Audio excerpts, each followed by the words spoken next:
It began not with fire, but ice. A violent storm sweeping across New South Wales. Just under 19,100 lightning strikes in 24 hours. The new fire's been detected from a fairly large lightning band that went from the Victorian border all the way to the Hunter area. Weather stations mapped each electromagnetic pulse. At the tail end, strike 19,068. An outlier from the storm, landing deep in Wollamai National Park.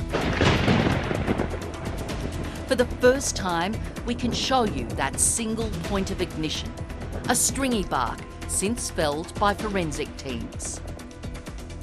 A lightning strike to this tree sparked one of the biggest bushfires the world has ever seen. What became known as the Gospers Mountain fire raged for 79 days, burning a path towards the edge of Sydney. After years of drought, the Wollamai was primed for disaster. Its creeks dry, the fuel load high. Gorges that normally act as fire breaks quickly engulfed. This is a line scan. It's a thermal image taken by aircraft used by firefighters to plot the blaze. 2.5 hours after ignition, it had burnt through 65 hectares. As 3 helicopters attempted to douse the flames, winds became treacherous.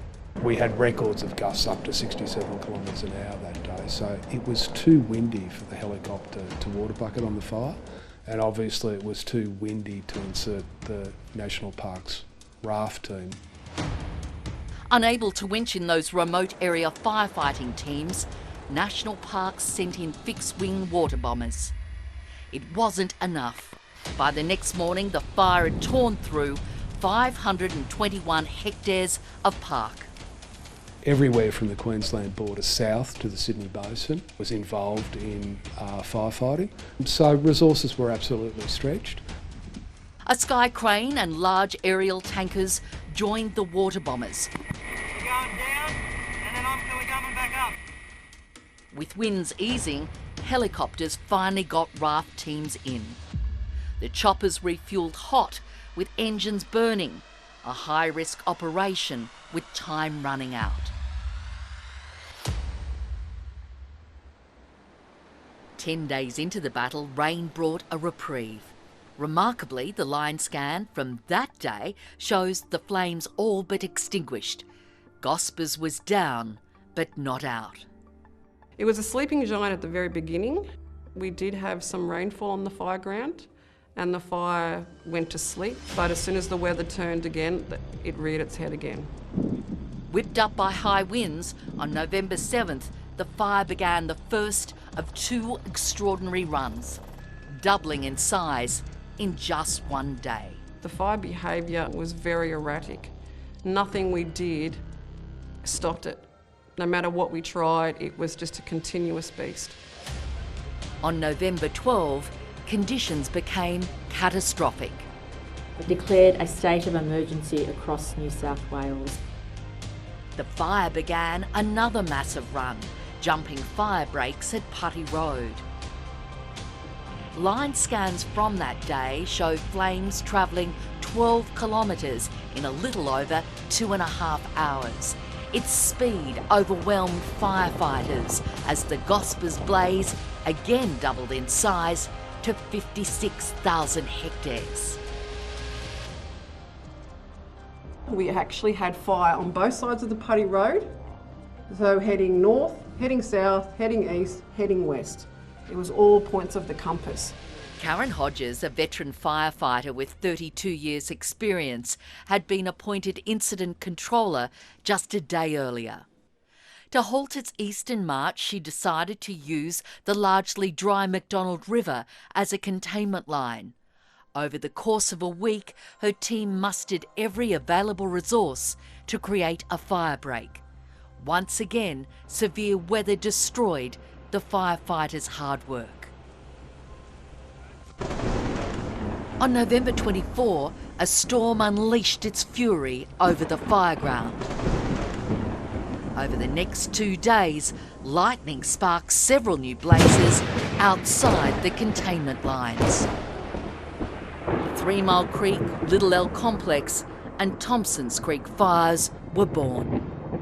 It was a day of absolute devastation because we realised that what we'd been doing to date was now null and void, and we had to make now fallback strategies for a bigger picture yet again.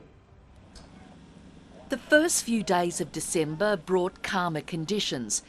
With the Gospers fire still largely confined to bushland, firefighters saw a chance to contain it. On the 3rd of December, the RFS was optimistic that it could finally get a hold on the Gospers Mountain fire. But as preparations were underway for a backburn in this area, there was the discovery of a car in this car park. There were 2 missing hikers and a ground and air search began. 17 hours was lost. It proved a major setback and the fire took a run towards more urbanised areas. By the time the men were found by police swimming in the Colo River, the weather had turned. Backburning was called off as winds became treacherous. Now nothing could stop the blaze sweeping into Colo village. We could have held the Gospers Mountain section of the fire right there, and that would have made one heck of a difference to the Colo Heights village. Colo Heights village would not have been impacted to anywhere near the same degree. As the Gospers Mountain blaze continued to expand, alarm bells were ringing. Computer simulations warned several fires could merge. We were always planning for that possibility, so we had that in the back of our mind that one day that may have happened. By late morning on December 6th, that nightmare scenario was unfolding. The Gospers Mountain blaze joined up with the Little L complex and Paddock Run fires in the Lower Hunter. Over 300,000 hectares were now alight, a dozen homes lost, and still it grew. That afternoon it connected with both the 3 Mile and Thompsons Creek fires. The mega blaze was born.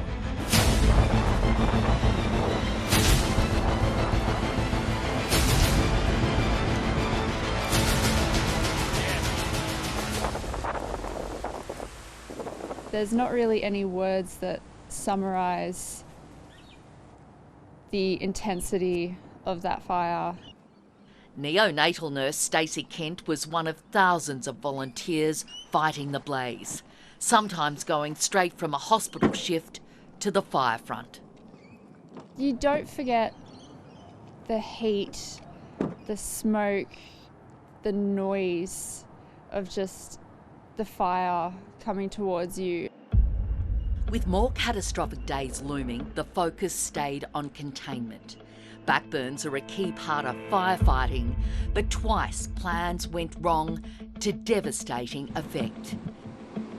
Near Lithgow, crews racing to put in containment on the Nunes Plateau couldn't keep up, and the main fire front swept through, flames later setting the city's outskirts ablaze.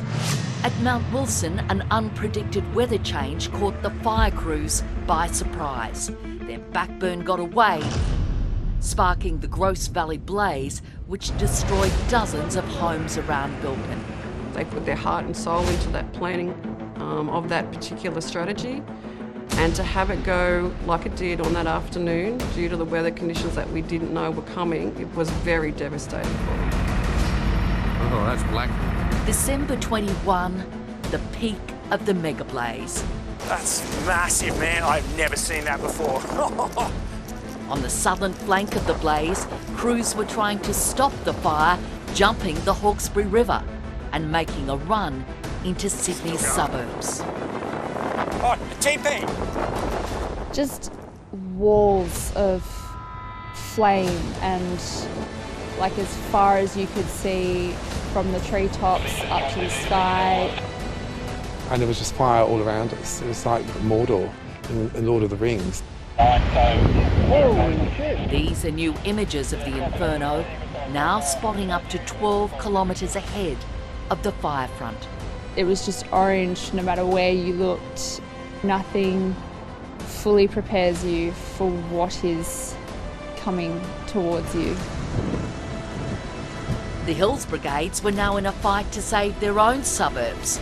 For the first time, we can show you how close Sydney's northern outskirts came to disaster.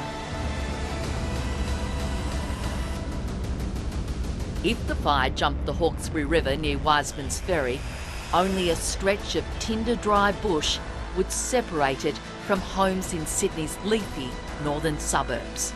At the speed the fire was travelling, it would take just a day. If it crossed the river, it was going to be catastrophic. Well, as we know, Hornsby has a lot of urban interface, a lot of houses on the edge of bushland, so it would have been quite devastating. Were you preparing for that eventuality? Yes, we were. Those fears so real, planning was underway for large-scale evacuations in Hornsby and the Hills District. So if this fire had got across the Hawkesbury, you're within a day of reaching a significant proportion of developments in that northwestern Sydney area. For the first time, the weather was with the firefighters and the containment lines held. December 21 still inflicted a terrible toll. To lose those properties that we did was something that they're still coming to grips with, but we have to look at the fact that we also saved many, many hundreds of properties. But in following days, the threat from the mega blaze finally subsided. The fire eventually tore through more than 1 million hectares of land. Hundreds of homes and buildings were lost, along with countless numbers of wildlife. On the 8th of January, the mega blaze was finally contained, but it took another month and flooding for it to be extinguished.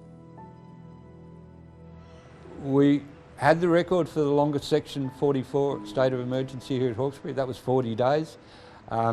This one beat it hands down. Across the fire ground, there are now green shoots of regeneration. While recovery could take decades, experts say we must learn the lessons now. We need to go away and look at is how we can better prepare for these events in terms of the way we manage the landscape. That's what I would like to see, that the community really prepare and help us to help them. And it helps if people can take that time to prepare their property for the fire season. A mega blaze no one will forget. It was absolutely incredible, the generosity and support that the public had for the firefighters, and really showed the best of that Australian mateship. So I would really like to say thank you to people. You don't realise how much of a difference that support to the firefighters really gave us to keep pushing and keep going out there day after day.